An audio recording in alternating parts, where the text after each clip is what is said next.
Buenos días, buenas tardes, buenas noches. Bienvenidos a Aspergeando y mi nombre es David.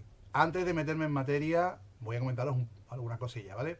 Primero, darle las gracias de forma personal e intransferible a mi community manager personal, ese aguilucho o aguililla que está por ahí pendiente y que cuando su tío no se da cuenta de que ha llegado una notificación, ya le está avisando por WhatsApp o hace incluso que su madre me avise para que yo conteste a vuestros comentarios. Así que, primer agradecimiento.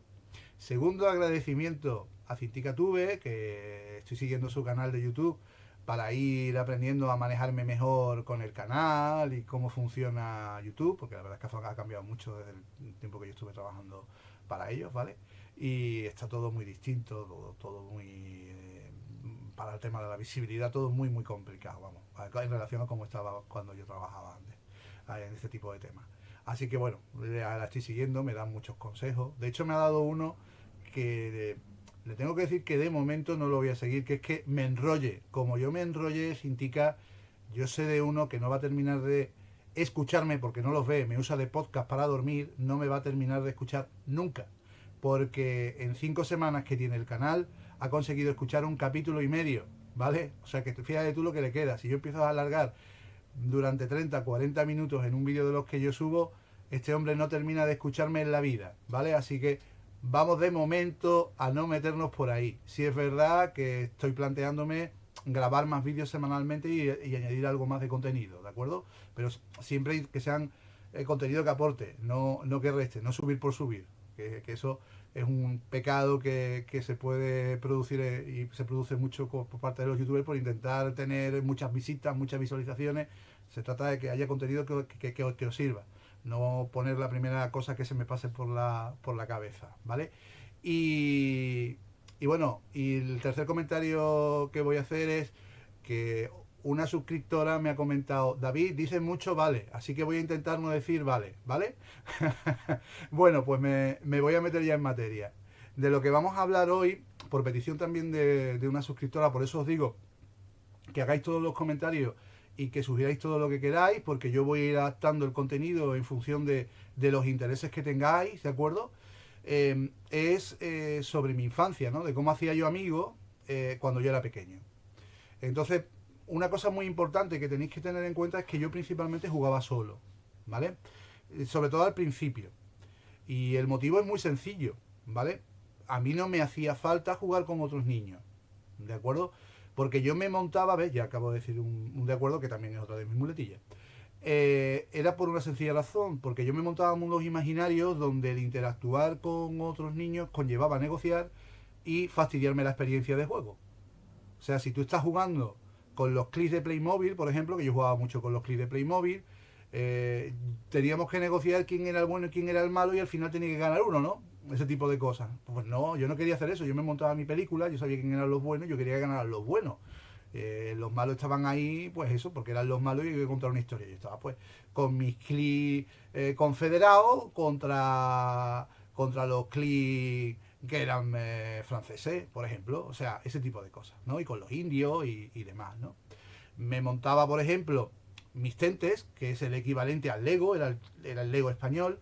Yo me montaba auténticas ciudades y construía cosas y le robaba los cacharros a mi hermana y dejaba todo el salón lleno de cacharritos y hacía que los coches, pues yo tenía una colección de Panini de coches que era flipante y me montaba ciudades. Vamos, el primer GTA yo creo que lo hice yo en forma analógica en el salón de mi casa. Mi madre, la pobrecita mía, tenía que sortear todas las calles, edificios, plazas, la gasolinera, no pises esto que está la comisaría, esto no que es el ayuntamiento, o sea, este tipo de cosas. Entonces en ese momento a mí no me hacía falta jugar con ningún niño porque yo ya jugando solo me lo pasaba estupendamente, ¿vale?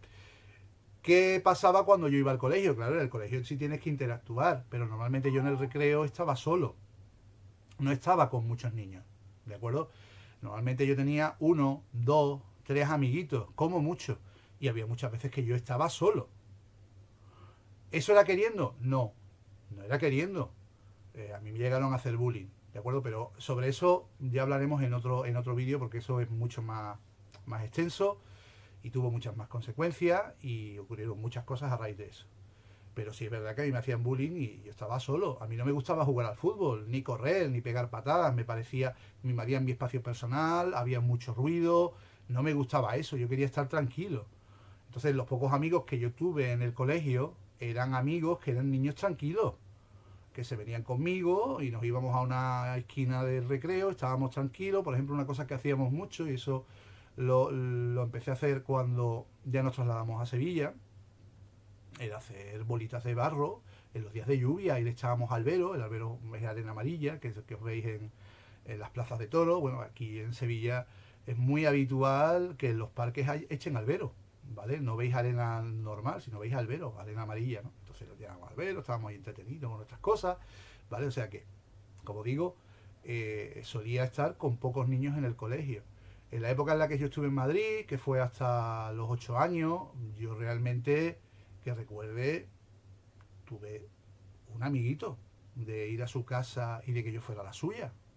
Él jugaba a los tentes y a los clis, yo jugaba a los tentes y a los clis, y teníamos más o menos una misma filosofía de jugar y nos lo pasábamos bien, porque a nosotros nos gustaba construir, no destruir, ¿vale? Era muy normal que yo montase cualquier cosa en el parque, porque yo en el parque cogía y me montaba mis circuitos para jugar con la bolita, las canicas. Pero yo quería jugar yo con la canica, no que hubiera otro por ahí dándole también a la canica, ¿vale? Entonces, si tú montabas el circuito, ya tenías que negociar con él cómo montar el circuito, o montabas un castillito de arena y venía un cafre y te lo rompía. Y yo lo que quería era tener mi castillito de arena, no que viniera el otro y me lo destrozara, ¿no? Entonces, como comprendéis, teniendo en cuenta eso, pues mis dinámicas cuando yo era pequeño, más pequeño, era estar solo. Cuando ya nos mudamos a Sevilla, y yo ya era más mayor, pues tenía 8 años, ya empecé a intentar tener amigos. ¿Qué amigos tenía yo? Pues muy fácil, los que tienen los mismos intereses que tengo yo, ¿vale? ¿Qué ocurre? Que a mí en esa edad me interesaban mucho los CLI, los tentes, y me interesaba muchísimo lo que eran los ordenadores, ¿vale? El Spectrum, el Commodore 64. Entonces yo tenía dos amigos, uno de ellos vivía en el bloque, en el mismo bloque de pisos que vivía yo, y luego había otro amigo que vivía muy cerquita y que era compañero mío de clase. Entonces ellos tenían su Spectrum y yo tenía mi Commodore. Como había juegos que se podían jugar solo en el Commodore y juegos que se podían jugar solo en el Spectrum, pues unos días iba yo a su casa y jugábamos en los juegos de su Spectrum, ¿de acuerdo? Y otros días ellos venían a mi casa y jugábamos a los juegos de mi Commodore, ¿de acuerdo? Eso os comento, porque aquí hay gente que esto ni lo ha olido, ¿vale? Yo soy un poco viejuno y ni lo ha olido. Era el equivalente, porque decían que eran ordenadores personales, pero realmente eran como las consolas de ahora. Los comprábamos para jugar, luego sí, que podían programar, pero nadie programaba con un Spectrum ni un Commodore, ¿vale? Entonces, nosotros lo que hacíamos era jugar a videojuegos. Eran consolas muy caras. El Commodore que me regaló a mi padre pues, era el sueldo de un mes completo de mi padre, ¿de acuerdo? Y los Spectrum eran primos hermanos. Tú ahora mismo compras una consola y no es el sueldo entero de un mes, ¿vale? O sea que era mucho más caro, era un hobby caro. Entonces eso teníamos nosotros esos pequeños intereses comunes y eso es lo que hizo que yo tuviera amigos, ¿vale? Que yo estuviera teniendo esos amigos, porque teníamos un interés común, los videojuegos, los cómics, los clips, ¿vale? Ese tipo de cosas. Luego hubo un cambio bastante importante cuando ya llegué a los 10 años aproximadamente, que es que mis padres se hicieron mormones. Entonces, a partir de ahí me empecé a relacionar con más niños y empecé a hacer más amigos. ¿Por qué? Porque la iglesia mormona es una religión muy participativa donde todo el mundo tiene algún tipo de responsabilidad, incluidos los niños, ¿vale? Menos que un adulto o que un adolescente, pero los niños también tienen responsabilidades. Entonces hacían muchas actividades, desde vamos al parque juntos, vais a cantar en un coro y nos enseñaban a cantar, ¿vale?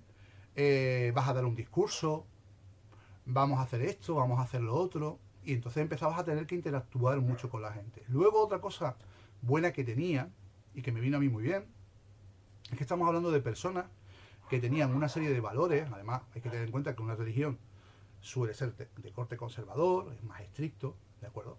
Entonces teníamos todos una serie de valores comunes que intentábamos llevar a cabo, y además un comportamiento y una educación más estricta. Por lo tanto, los protocolos de comportamiento eran más fáciles para mí, porque te enseñaban a ser educado, a ser una persona honesta, este tipo de cosas, ¿no? Entonces, todos los niños, incluidos los padres de esos niños, intentaban llevar una vida de ese estilo. Por lo tanto, para mí era mucho más fácil integrarme y relacionarme con ellos.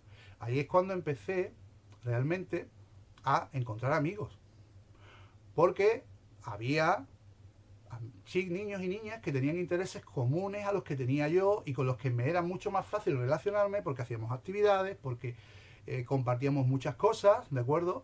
Y a partir de ahí iba encontrando niños y niñas con intereses comunes a los míos. Y entonces fue cuando empecé realmente a tener mis pandillitas. Pero claro, estamos hablando de cuando tenía 10 años, ¿de acuerdo? Entonces, a partir de ahí, como yo estaba en un entorno seguro, un entorno estable, donde yo me sentía a gusto, donde había pocos elementos disruptores, me podía relacionar con mucha más comodidad y con mucha más naturalidad con los niños. Eso no quita que pudiera haber niños que me marginaran o que cogían y preferían juntarse con otros, lo que es la vida, pero sí es verdad que ahí sí empecé a hacer más amigos, ¿vale? Y a partir de ahí, eso me dio una serie de herramientas para cuando yo llegué a la adolescencia, ¿vale? Consejo que doy, ¿vale? Consejo que os doy a todos, porque yo sé que estáis preocupados por el hecho de que vuestros hijos o vuestras hijas no puedan, les cueste trabajo tener amigos, ¿vale? No es buena idea forzar esto, ¿vale? Los amigos hay que encontrarlos por intereses comunes. Los intereses comunes pueden ser desde un hobby a una filosofía común de vida, ¿de acuerdo? Pero no forcéis las amistades. Hay un refrán muy castizo y muy español que más vale estar solo que mal acompañado. Pues lo digo de verdad, es preferible muchas veces estar solo que mal acompañado, ¿de acuerdo? Es importante que estén con personas con las que puedan ser ellos mismos. Que no tengan que hacer cosas como el masking, que es lo que estuve haciendo yo a partir de mi adolescencia y durante prácticamente toda mi vida adulta hasta ahora, de forma salvaje, hasta anular una parte de mi forma de ser, ¿vale? Yo no recomiendo que incitéis a vuestros hijos a hacer eso. Lo que tenéis que primero trabajar mucho su autoestima, porque es muy importante. Tenemos serios problemas de autoestima. Hay que trabajar la autoestima, que se sientan a gusto consigo mismos, que no se sientan menos por el hecho de tener una condición. Ellos no son ni más ni menos que nadie, tienen esa condición y ya está, no pasa nada. Y que bueno, que no van a ser tan populares como otras personas, bueno, no pasa nada, todo el mundo no tiene por qué caer bien, ¿vale? Pero si encontráis a alguien que tenga intereses comunes, pues está muy bien intentar ver si pueden hacerse amigos. Pero oye, que el hecho de que tengas una persona un interés común al que yo pueda tener no significa que vayamos a ser automáticamente amigos. De hecho, lo mismo nos podemos llevar mal, no, lo siguiente, y no pasa nada. Es que todo el mundo no tiene por qué tener feeling, independientemente de que a ambos les guste lo que sea, ¿de acuerdo? Entonces, como digo, no forcéis, dejadles que sean ellos mismos, reforzarles la autoestima. Y por supuesto, si conocéis a algún niño o niña que tenga aficiones e intereses comunes, vais a presentarlo a ver qué pasa. Pero no forcéis. Con el tiempo, si se hace estas cosas bien, ya iremos encontrando amigos. Es verdad que en mi caso tengo la suerte de mantener amigos desde hace muchos años. Pero el nexo común con la mayor parte de ellos, por no deciros con todos, es que tienen aficiones muy comunes a las mías y luego filosofías muy similares en ciertas cosas que son importantes para mí. O sea, que no es solamente, oye, es que a mí me gusta mucho leer, ¿vale? Bien, pero el hecho de que le guste leer, luego a lo mejor su forma de vida no tiene nada que ver con la mía y nos casamos, ¿vale? Pues a esto voy, ¿vale? Yo espero con esto, que he intentado resumirlo mucho todo, espero poder haber aclarado algunas cosas sobre este tema, ¿vale? A todos aquellos que os haya gustado el vídeo, por favor, darle al like. Los que estáis suscritos, por favor, darle a la campanita para que os lleguen las notificaciones, porque si no, no vais a saber que estoy publicando. En principio yo siempre estoy publicando todos los lunes y voy a empezar a publicar algunas cosillas más entre semana, entonces si publico entre semanas un vídeo cortito no os va a saltar, ¿vale? Entonces, más que nada por eso, para que no os perdáis los vídeos. Y a los que no estáis suscritos y os guste el contenido, por favor suscribiros y así podéis seguir viendo más cosas que voy a ir subiendo. Y por supuesto, como siempre os digo, mandad comentarios, hacerme sugerencias, que como veis os tengo en cuenta porque es la forma de mejorar el canal y sobre todo de daros contenido que realmente os interesa a vosotros, que es de lo que se trata, de explicaros mi vivencia, pero para ayudaros, ¿vale? Así que nada, que tengáis todos muy buena semana y un abrazo fuerte. Hasta luego.